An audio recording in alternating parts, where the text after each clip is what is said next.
Bidadi township ಯೋಜನೆ ವಿರುದ್ಧ ರಾಜಕೀಯ ಸಮರ, ರೈತರ ಭೂಮಿ ಸ್ವಾಧೀನ ವಿರುದ್ಧ ಬಿಜೆಪಿ ಅಖಾಡಕ್ಕೆ ಇಳಿತಾ ಇದೆ ಎಂದು ಇದು ಬೆಳಿಗ್ಗೆ ಬಿಡದಿಯಲ್ಲಿ ಹಳ್ಳಿ ಗಲ್ಲಿಗಳಿಗೆ ಬಿಜೆಪಿ ನಾಯಕರು ಭೇಟಿ.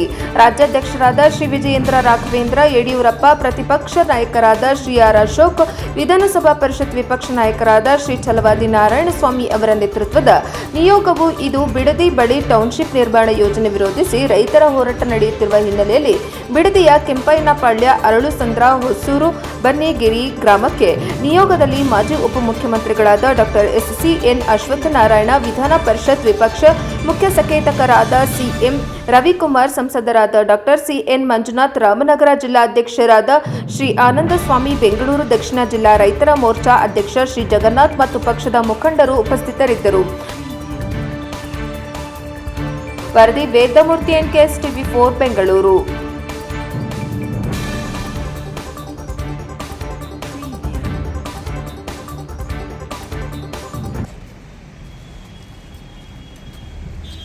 ಇವರ ಆದ್ಯತೆ ಏನಪ್ಪ ಅಂತ ಹೇಳಿದ್ರೆ ರೈತರಲ್ಲ.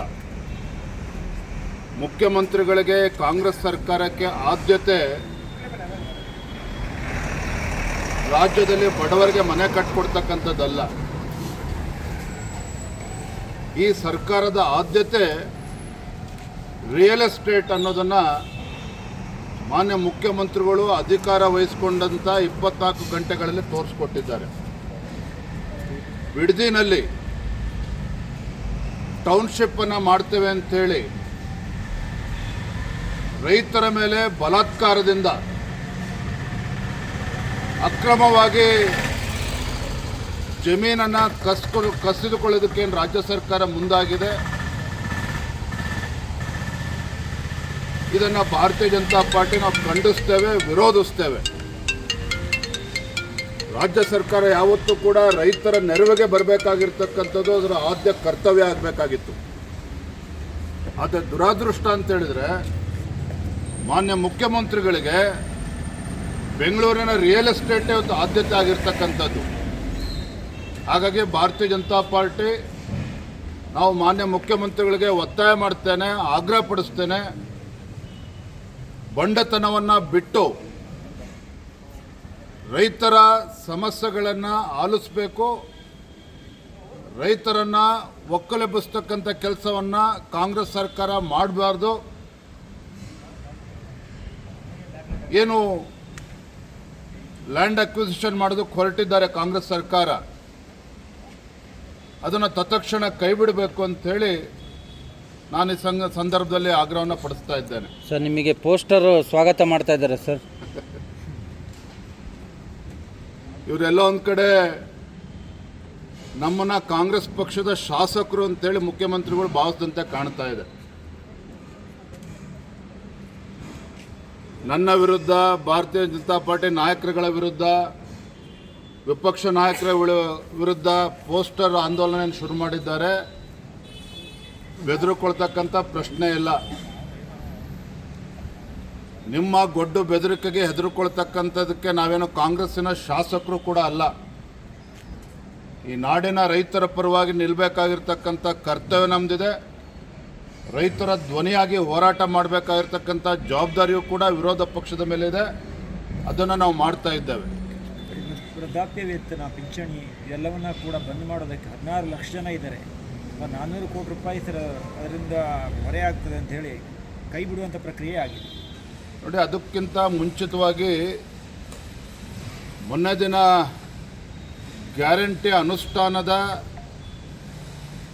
ಉಪಾಧ್ಯಕ್ಷರಾಗಿರತಕ್ಕಂಥ ನಮ್ಮ ಕಾಂಗ್ರೆಸ್ MLC ಅವರ ಹೇಳಿಕೆಯನ್ನು ನಾನು ಗಮನಿಸ್ತಾ ಇದ್ದೆ. 1.5 ಲಕ್ಷಕ್ಕೂ ಹೆಚ್ಚು ಮಹಿಳೆಯರು ಇನ್ಕಮ್ ಟ್ಯಾಕ್ಸ್ ಪೇಯರ್ ಇದ್ದಾರೆ. ಅವ್ರಿಗೆ ಯಾಕೆ ಗೃಹಲಕ್ಷ್ಮಿಯನ್ನು ಕೊಡಬೇಕು? ಅದನ್ನು ಕಟ್ ಮಾಡಿದ್ರೆ ಸುಮಾರು 60-70 ಕೋಟಿ ಸರ್ಕಾರಕ್ಕೆ ಉಳಿತಾಯ ಆಗುತ್ತೆ ಅನ್ನೋ ಮಾತನ್ನು ಹೇಳಿದ್ದಾರೆ. ಬಹುಶಃ ಅವ್ರು ಮರ್ತಿರಬೇಕು. ಮಾನ್ಯ ಮುಖ್ಯಮಂತ್ರಿಗಳಿಗೂ ಕೂಡ ಇವತ್ತು ನೆನಪು ಮಾಡಿಕೊಡೋದಕ್ಕೆ ಇಚ್ಛಪಡ್ತೇನೆ. ನಿಮ್ಮ ಹಿಂದಿನ ಮುಖ್ಯಮಂತ್ರಿಗಳು ಕಾಕಾ ಪಾಟೀಲ್ ನಿನ್ನ ಹೆಂಡ್ತಿಗೂ ಫ್ರೀ, ಮಾದೇವಪ್ಪ ನಿನ್ನ ಹೆಂಡ್ತಿಗೂ ಫ್ರೀ ಅಂತ ಹೇಳಿಕೆ ಕೊಟ್ಟಿರ್ತಕ್ಕಂಥವ್ರು ಯಾರು ಚುನಾವಣೆ ಸಂದರ್ಭದಲ್ಲಿ? ಈಗ ಇನ್ಕಮ್ ಟ್ಯಾಕ್ಸ್ ಪೇಯರ್ಸು ತೆರಿಗೆ ಕಟ್ತಾ ಇದ್ದಾರೆ. ಇವೆಲ್ಲ ನೆನಪಾಗ್ತಿದೆ ನಿಮಗೆ. ಇವತ್ತು ಲಕ್ಷ್ಮೀ ಹೆಬ್ಬಾಳ್ಕರ್ ಅವರ ಹೇಳಿಕೆಯನ್ನು ಕೂಡ ಗಮನಿಸ್ತಾ ಇದ್ದೆ. ಕೆಲವು ಕಡೆ ಅಕ್ರಮಗಳಾಗಿದ್ದೆ ಅಂತೇಳಿ ಏನು ಕತ್ತೆ ಕಾಯ್ತಾ ಇದ್ದಾರೆ ನಿಮ್ಮ ಗ್ಯಾರಂಟಿ ಅಧ್ಯಕ್ಷರುಗಳು. ರಾಜ್ಯ ಮಟ್ಟದಲ್ಲಿ ಗ್ಯಾರಂಟಿ ಅನುಷ್ಠಾನದ ಅಧ್ಯಕ್ಷರು ಮಾಡಿದ್ದೀರಿ, ಉಪಾಧ್ಯಕ್ಷರು ಮಾಡಿದ್ದೀರಿ, ಕ್ಯಾಬಿನೆಟ್ ರ್ಯಾಂಕ್ ಕೊಟ್ಟಿದ್ದೀರಿ, ಪ್ರತಿ ಜಿಲ್ಲೆಗಳಲ್ಲೂ ಕೂಡ ಅಧ್ಯಕ್ಷರನ್ನು ಮಾಡಿದ್ದೀರಿ, ಪ್ರತಿ ವಿಧಾನಸಭಾ ಕ್ಷೇತ್ರದಲ್ಲೂ ಕೂಡ ಗ್ಯಾರಂಟಿ ಅನುಷ್ಠಾನ ಸಮಿತಿ ಅಧ್ಯಕ್ಷರನ್ನು ಮಾಡಿದ್ದೀರಿ. ಏನು ಕತ್ತೆ ಕಾಯ್ತಾ ಇದ್ದಾರೆ ಇವರು? ಸರ್ಕಾರಕ್ಕೆ ಹೊರೆ ಆಗ್ತದೆ ಅಂತೇಳಿ ಇವರು ಕೂತ್ಕೊಂಡು ಏನು ಮಾಡ್ತಾಯಿದ್ರು? ಇವ್ರಿಗೆ ಕಚೇರಿಯನ್ನು ಕೊಟ್ಟಿದ್ದೀರಿ, ನೂರಾರು ಕೋಟಿ ರೂಪಾಯಿ ಸರ್ಕಾರದಿಂದ ಖಜಾನೆಯಿಂದ ಸಂಬಳ ಕೊಡ್ತಾ ಇದ್ದೀರಿ. ಇವತ್ತು ಎಲ್ಲವನ್ನು ಕೂಡ ಪ್ರಶ್ನೆ ಮಾಡ್ತಾ ಇದ್ದೀರಾ ನೀವು. ಇದು ನಿಮ್ಮ ಸರ್ಕಾರದ ವೈಫಲ್ಯ. ಈಗ ನಿಮ್ಮ ಗ್ಯಾರಂಟಿಗಳಿಗೆ ಹಣವನ್ನು ಕ್ರೋಢೀಕರಿಸೋದಕ್ಕೆ ಸಾಧ್ಯ ಆಗದೇ ಒಂದೊಂದೇ ನೆಪ ಒಡ್ಡಿ ಇವತ್ತು ಕತ್ರಿ ಆಗ್ತಕ್ಕಂಥ ಕೆಲಸಕ್ಕೆ ನೀವೇನು ಇಳಿದಿದ್ದೀರಿ. ಜನ ಚೀಮಾರಿ ಆಗ್ತಾ ಇದ್ದಾರೆ ನಿಮ್ಮ ಸರ್ಕಾರಕ್ಕೆ ಇವತ್ತು ನಿಮ್ಮ ನಡವಳಿಕೆಯಿಂದಾಗಿ. SIR ಇಲ್ಲಿ ಯಾರ್ಯಾರ ಹೆಸರು ಕೈ ಬಿಡುತ್ತಾರೆ ಅವರಿಗೆಲ್ಲ ಗ್ಯಾರಂಟಿ ಸಿಗಲ್ಲ, ಅದಕ್ಕೆ SIR ವಿರುದ್ಧ ಹೋರಾಟ ಮಾಡಬೇಕು ಅಂತ ಕರೆ ಕೊಟ್ಟಿದ್ದಾರೆ. ರಾಜ್ಯ ಸರ್ಕಾರವೇ SIR ವಿಚಾರದಲ್ಲಿ ದ್ವಂದ್ವ ನಿಲುವನ್ನು ತೋರಿಸ್ತಾ ಇದ್ದಾರೆ. ಅಧಿಕಾರಿಗಳನ್ನು ಎತ್ತು ಕಟ್ಟುವಂಥ ಕೆಲಸ ಸರ್ಕಾರವೇ ಇಳಿದಿರುವಂಥದ್ದು. ನಾನು ನೋಡ್ತಾ ಇದ್ದೆ ಪತ್ರಿಕೆಗಳಲ್ಲಿ BLOಗಳು ಪ್ರತಿಭಟನೆ ಮಾಡ್ತಾರಂತೆ. ಇದಕ್ಕೆ ಯಾರು ಕುಮ್ಮಕ್ಕನ್ನು ನೀಡ್ತಾ ಇರುವಂಥದ್ದು? ರಾಜ್ಯ ಸರ್ಕಾರವೇ. ಇಲ್ಲಿ ವಾಸ್ತವಿಕ ಸತ್ಯ ಏನು ಅಂತ ಹೇಳಿದ್ರೆ, ಇವತ್ತು ನಾನು ರಾಜ್ಯದ ಮುಖ್ಯಮಂತ್ರಿಗಳು ಕೂಡ ಕೇಳೋದಕ್ಕೆ ಇಚ್ಛಪಡ್ತೇನೆ, ಪ್ರಿಯಾಂಕಾ ಖರ್ಗೆ ಅವ್ರಿಗೂ ಕೂಡ ಕೇಳೋದಕ್ಕೆ ಇಚ್ಛಪಡ್ತೇನೆ. ನಿಮ್ಮ ಕಾಂಗ್ರೆಸ್ ಪಕ್ಷದ ಮಹಾನ್ ನಾಯಕರೇನಿದ್ದಾರೆ ರಾಹುಲ್ ಗಾಂಧಿ ಅವರು ಡ್ಯುಯಲ್ ಸಿಟಿಸನ್ಶಿಪ್ಪನ್ನು ಪಡೆದುಕೊಂಡಿದ್ದಾರೆ. ಇಲ್ಲ ಅಂತೇಳಿ ಬಹಿರಂಗವಾಗಿ ಹೇಳಿ ನೋಡೋಣ. ರಾಹುಲ್ ಗಾಂಧಿ ಅವರು ಇನ್ನೊಂದು ದೇಶದ ಒಂದು ಸಿಟಿಸನ್ಶಿಪ್ಪನ್ನು ಇಟ್ಕೊಂಡು ಇವತ್ತು ಅಕ್ರಮವಾಗಿ ಇವತ್ತು ಸುಳ್ಳು ಮಾಹಿತಿಯನ್ನು ಕೊಟ್ಟಿರ್ತಕ್ಕಂಥದ್ದು. ಇದ್ರ ಬಗ್ಗೆ ಸತ್ಯವನ್ನು ಬೆಳಕು ಚೆಲ್ತುವಂಥ ಕೆಲಸ ಇವತ್ತು ಕಾಂಗ್ರೆಸ್ ಪಕ್ಷದವ್ರು ಮಾಡಬೇಕಾಗ್ತದೆ. ಏನಕ್ಕೆ ಇವತ್ತು SIR ಆಗ್ತಾ ಇರುವಂಥದ್ದು? ಚುನಾವಣಾ ಆಯೋಗ ತೆಗೆದುಕೊಂಡಿರ್ತಕ್ಕಂಥ ನಿರ್ಧಾರ ಏನು ಅಕ್ರಮ ವಲಸಿಗರು ಇರ್ಬೋದು. ಇವತ್ತು ಅಕ್ರಮಗಳು ಇವತ್ತು ಮತದಾರ ಪಟ್ಟಿನಲ್ಲಿ ಏನಿದ್ದಾವೆ, ಡಬಲ್ ಎಂಟ್ರಿ ಇರ್ಬೋದು, ಸತ್ತಿರ್ತಕ್ಕಂಥವ್ರು ಇನ್ನೂ ಕೂಡ ಬದುಕಿದ್ದಾರೆ ಚುನಾವಣಾ ಮತದಾರ ಪಟ್ಟಿನಲ್ಲಿ. ಇವೆಲ್ಲವನ್ನೂ ಕೂಡ ಸರಿಪಡಿಸ್ತಕ್ಕಂಥ ಕೆಲಸವನ್ನು ಚುನಾವಣಾ ಆಯೋಗ ಮಾಡೋದು ಹೊರಟಿದ್ರೆ, ಇವತ್ತೊಂದು ಸಾಂವಿಧಾನಿಕ ಸಂಸ್ಥೆ ವಿರುದ್ಧ ಅಧಿಕಾರಿಗಳನ್ನು ಕೂಡ ಎತ್ಕಟ್ತಾ ಇದ್ದಾರೆ, ಜನರನ್ನು ಕೂಡ ಎತ್ಕಟ್ಟುವಂಥ ಕೆಲಸ ಇವತ್ತು ಕಾಂಗ್ರೆಸ್ ಸರ್ಕಾರ ಮಾಡೋದಕ್ಕೆ ಹೊರಟಿದ್ದಾರೆ. ಇದು ಅಕ್ಷಮ್ಯ ಅಪರಾಧ. ಆಗಲೇ ಹೇಳಿದೆ 16 ಲಕ್ಷ ಜನರಲ್ಲಿ ಕೇವಲ ವೃದ್ಧಾಪ್ಯ ವೇತನ ಮಾತ್ರ ಅಲ್ಲ, ಸದ್ಯ ಸುರಕ್ಷೆ ಇರ್ಬೋದು, ಅಂಗವಿಕಲರಿಗೆ ಹೋಗ್ತಾ ಇರೋದಿರ್ಬೋದು, ವಿಧವೆಯರಿಗೆ ಹೋಗ್ತಾ ಇರೋದು ಮತ್ತು 16 ಲಕ್ಷ ಅಂತ ಕೈ ಬಿಟ್ಟಿದ್ದಾರೆ. ರಾಜ್ಯ ಸರ್ಕಾರ ಕೆಲವು ಸುಧಾರಣೆಗಳು ತರಬೇಕು ಅಂತ ಹೇಳಿದ್ರೆ ತರಲಿ, ಅದ್ರ ಬಗ್ಗೆ ಪ್ರಶ್ನೆ ಇಲ್ಲ. ಆದರೆ ಇವೆಲ್ಲ ಪ್ರಶ್ನೆ ಯಾಕೆ ಎದ್ದಿದೆ? ಮೊದಲು ರಾಜ್ಯ ಸರ್ಕಾರ ವಾಸ್ತವಿಕ ಸತ್ಯವನ್ನು ರಾಜ್ಯದ ಜನರ ಮುಂದೆ ಬಿಚ್ಚಿಡಬೇಕು. ನಾವು ಪದೇ ಪದೇ ಹೇಳ್ತಾ ಇದ್ದೇವೆ, ಬಿಕಾಸ್ ಆಫ್ ದರ್ ಗ್ಯಾರಂಟಿಗಳಿಂದ ಹಣವನ್ನು ಹೊಂದಿಸೋದಕ್ಕೆ ಸಾಧ್ಯ ಆಗ್ತಾ ಇಲ್ಲ. ಅದಕ್ಕೆ ಕತ್ತರಿ ಹಾಕ್ತಕ್ಕಂಥ ಕೆಲಸವನ್ನು ಮಾಡ್ತಾ ಇದ್ದಾರೆ ಸುಧಾರಣೆ ಹೆಸರಿನಲ್ಲಿ.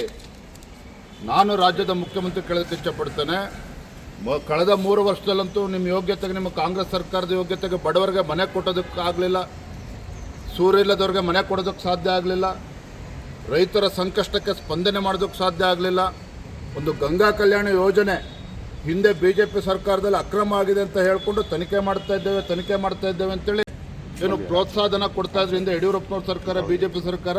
ಅದನ್ನು ಕೂಡ ಇದು ಕೊಡ್ತಾ ಇಲ್ಲ. ಇವತ್ತು ಗ್ರಾಮೀಣ ಭಾಗದ ಬಡವರಿಗೆ ತೊಂದರೆ ಆಗ್ತದೆ. ಇದನ್ನೆಲ್ಲವನ್ನು ಕೂಡ ಮಾಡೋದು ಬಿಟ್ಟು ಅದನ್ನು ಮಾಡಲಿ, ಸುಧಾರಣೆ ಮಾಡ್ತಕ್ಕಂಥ ಕೆಲಸನ ಮಾಡಲಿ. ಆದರೆ ಫಸ್ಟ್ ಅಭಿವೃದ್ಧಿ ಕೆಲಸ ಮಾಡಲಿ, ಬಡವರ ಕಡೆ ಗಮನ ಕೊಡಲಿ, ಇದೆಲ್ಲದ್ರ ಬಗ್ಗೆನೂ ಕೂಡ ಗಮನ ಕೊಡಬೇಕು.